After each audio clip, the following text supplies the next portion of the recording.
Captain நெப்போலியனை பற்றி நீங்கள் கேள்விப்பட்டிருக்கீங்களா? இல்லை. ஒரிஜினல் பேர் பேட்ரிக் பெரேரோ. ஆனால் எல்லாருக்கும் தெரியறது கேப்டன் நெப்போலியன். நிஜமாவே மனசில் தில் இருக்கிற captain Napoleon.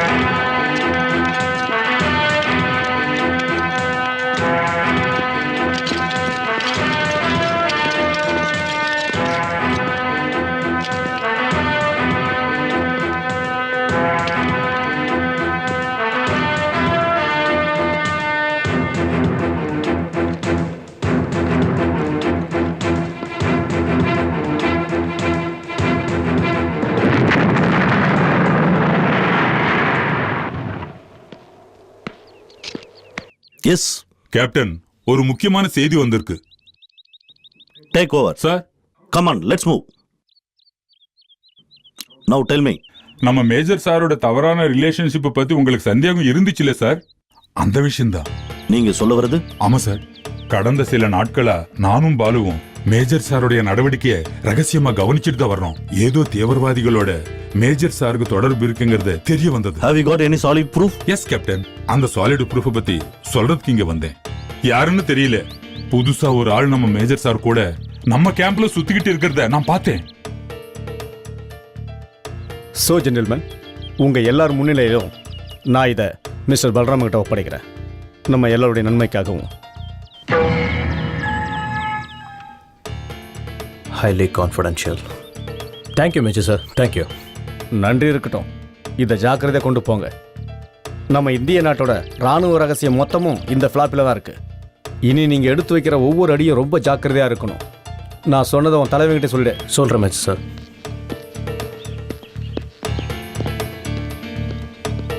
Best of luck. உனக்கு ட்ரைனிங் கிரவுண்டில் தான் அசைன்மெண்ட் கொடுத்துருக்கு. அப்புறம் என்னங்க? ட்ரைனிங் சம்பந்தமா உங்ககிட்ட சில விஷயங்கள் பேச வேண்டியது இருக்கு சார். அதுக்காக தான் இங்க வந்தேன் சார்.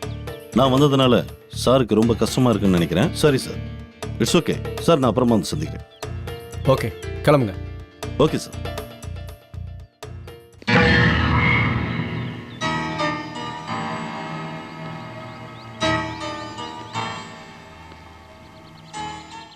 சரதாஜியே இந்த கேம்ப்ல இதுக்கு முன்னாடி நான் பார்த்ததே இல்லையே. இருந்தாலும் நான் எங்கேயோ பார்த்துருக்கேனே. எங்க பார்த்துருக்கேன்? இவர் தான் பல்ராம் சிங். காஷ்மீர் பார்டரில் பார்த்துருப்பீங்க. अरे बाबरे, आप कश्मीर आजमीन वाला है? वहाँ आजकल आतंकवादी समस्या कैसा है? अरे क्या हुआ भाई, बोला ना. अच्छा मेरा बलराम सिंह जी, आपको हिंदी नहीं आता? डे कोऑपरेट पड़ रहा है. हिंदी தெரியுமா தெரியாதா? நல்லா இருக்கு. பஞ்சாப்காரன் பல்ராம் சிங், காஷ்மீர்ல இருந்து வந்திருக்க பல்ராம் சிங், அங்க இருந்து வந்த சிங்குக்கு இங்க ஹிந்தி தெரியாதுன்னு சொன்னா எப்படி? கேப்டன், அனாவசியமா பேசாதீங்க. இவர் என்னுடைய கெஸ்ட். நோ மேஜர், இவர் கெஸ்ட் இல்ல, he is a ghost. நம்ம நாட்டின் ராணுவ ரகசியத்தை தெரிஞ்சுக்க வந்த முக்கியமான தீவிரவாதி இவன். I will show you.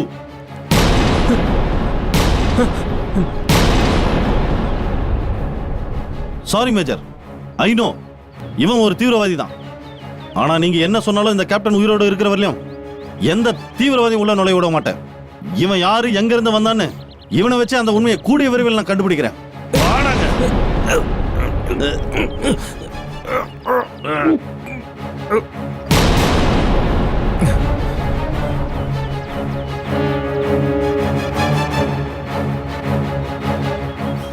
அப்புறம் என்னாச்சு? அப்புறம் என்ன, அடுத்த நாள் தீவிரவாதிகளோட அட்டுழியம் நாளுக்கு நாள் கேம்ப்ல பரவ ஆரம்பிச்சிருச்சு. ஆனா கதையில ஒரு சின்ன மாற்றம்.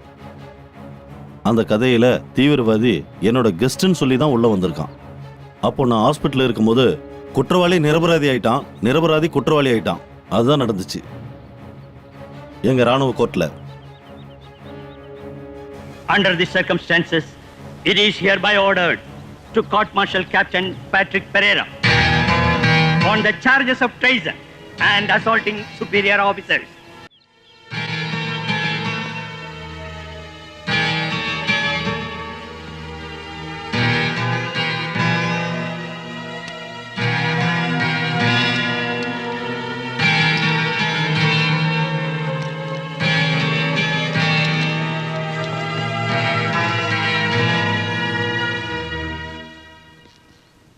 மிஸ்டர் மோகன், do you know one thing? அன்னைக்கு அந்த நெப்போலியனை தோற்கடிக்கிறதுக்கு ஒரு சின்ன ஆயுதம் கிடைச்சது. அன்னைக்கு அவர் போராட வேண்டி இருந்தது அந்த எதிரிகளை தான், மிக கொடுமையான எதிரிய. ஆனா இந்த கேப்டன் நெப்போலியன் தோத்து போனது எதிரிங்கிட்ட இல்ல, என் கூடவே இருந்த சில ராணுவ விஷக்கிருமிகள் தான். Damn it. என்ன போல இன்னொரு ஆபீசர் இங்க இதே மாதிரி பாதிச்சிருக்கிறாருன்னு ஐஜி சார் சொன்னப்போ என்னமோ உங்களை நேரா வந்து பார்க்கல மூலம் எனக்கு தோணுச்சு. ஆமா, அதே எண்ணம் தான் எனக்கும் தோணுச்சு.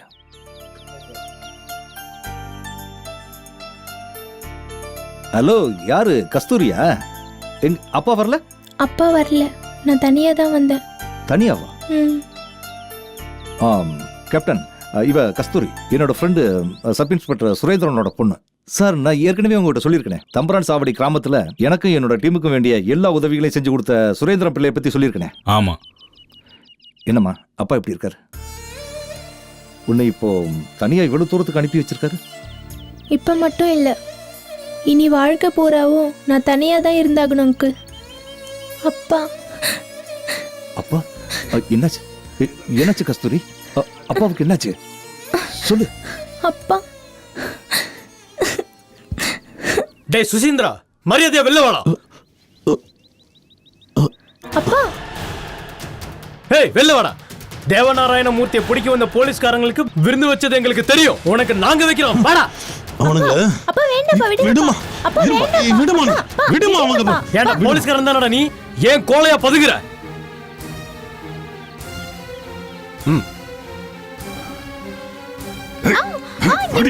விடுப்பா, அந்த பொண்ணு விடுப்பா, விட்டுப்பா,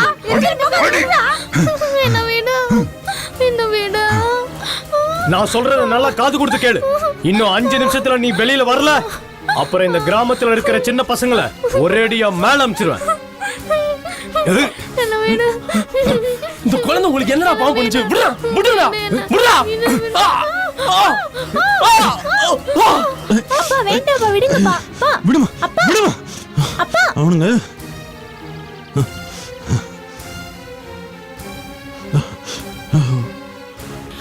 டேய்,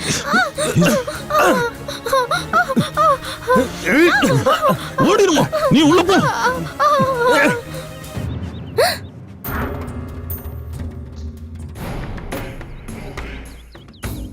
தேவநாராயண மூர்த்திய தூக்குல தொங்க விட்டாதான் உன் மனசுக்கு நிம்மதியா? அப்படித்தானே? இந்த காட்டுக்கே ராஜாவா இருக்கிற என்ன பிடிக்க வந்த போலீஸ்காரங்களுக்கு விருந்து வச்சு உபசரிச்சில, அதுக்கு இதாண்டா தண்டனை. இனி வர போலீஸ்காரங்களுக்கு இது ஒரு பாடமா இருக்கணும்.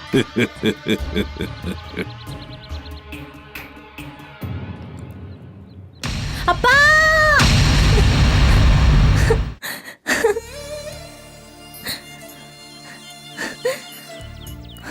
கஸ்தூரி, உன்னை எப்படி சமாதானப்படுத்துறதுன்னு எனக்கு தெரியல.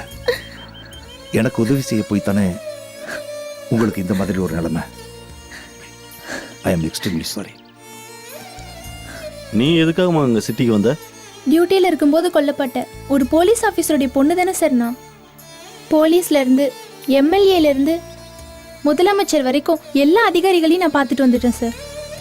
ஆனால் அவங்க யாருமே எனக்கு ஹெல்ப் பண்ணல. பரவாயில்ல, யாரோட ஹெல்ப் இல்லைனாலும் அவரோட பொண்ணாக இருக்கிறேன்னா அவருடைய கடமையை நான் செய்வேன். தேவநாராயண மூர்த்தின்ற அசுரனை எப்படியாவது நான் பழி வாங்கணும். சில சமயம் நான் அவன் கையால் செத்து போயிடலாம். ஆனால் நான் முடிவு பண்ணிட்டேன், எப்படியாவது அவனை கொல்லாமல் விட மாட்டேன். ஒத்துக்கிறம்மா, நீ சுரேந்திரனோட பிள்ளைன்றதை நிரூபிச்சிட்ட. இனிமே நீ தனியா போராட வேண்டாம். தேவநாராயண மூர்த்திக்கு எதிராக நடக்க போற போராட்டத்தில் டிபார்ட்மெண்ட்டும் அரசாங்கமும் சப்போர்ட்டா இல்லைனாலும் உனக்கு உதவியா நான் இருக்கேன். நீ ஒரு தைரியமான பொண்ணு. காட்டுல ராஜாவா இருக்கிற தேவநாராயண மூர்த்திக்கு எதிரா தைரியமா தனி மனிதனா போராடுற இவரு கூட அவனோட ராஜ்யத்துக்கு அழிக்கிறதுக்காகவும் அவனை கொல்றதுக்காகவும் கூட இன்னொருத்தர் சேர்றது. ஆமா, இந்த கேப்டன் நெப்போலியன். மிஸ்டர் மோகன், நானும் இப்ப இருந்து உங்களோட போராட தயாராயிட்டேன். போலீஸும் ராணுவம் சேர்ந்து கூட அந்த தேவநாராயண மூர்த்தியோட நேரில் கூட தொட முடியல. அப்படி இருக்கும்போது நீங்கள் 3 பேரும் என்ன பெருசா செஞ்சிட முடியும் தானே கேட்குற? முடியும். ஏன்னா எங்களோட ரிமோட் கண்ட்ரோல் அரசியல்வாதிகளோட பாக்கெட்ல கிடையாது. இந்த நெப்போலியனோட வாழ்க்கையில தோல்வின்ற ஒரு வார்த்தை கிடையாது. There is a will, there is a way. என்னால எதையும் சாதிக்க முடியும். உண்மைதான். இந்த பொண்ணுக்கு இருக்கிற ஒரு தைரியம் நம்ம டிபார்ட்மெண்ட்ல இருக்கிற யாருக்காவது இருந்திருந்தா என்னைக்கோ அவன் உள்ள போயிருப்பான். டோன்ட் வரி மோகன், we will do it. we have to do it. என்ன இருந்தாலும் ஐஜி சார் சொல்றதுலயும் ஒரு உண்மை இருக்கு. தேவநாராயணமூர்த்திங்கிற அரக்கனோட போராட மனோபலம் மட்டும் போதாது. we need physical power also. சர்வீஸ்ல இருந்து ரிட்டையர்மெண்ட் ஆன மிலிட்டரி ஆபீசர் சில பேர் இன்னைக்கு எனக்கு நண்பர்களா தான் இருக்காங்க. இப்பவும் அவங்க உயிரோடு இருக்காங்கன்னா நான் கூப்பிட்டா அவங்க உடனே வருவாங்க.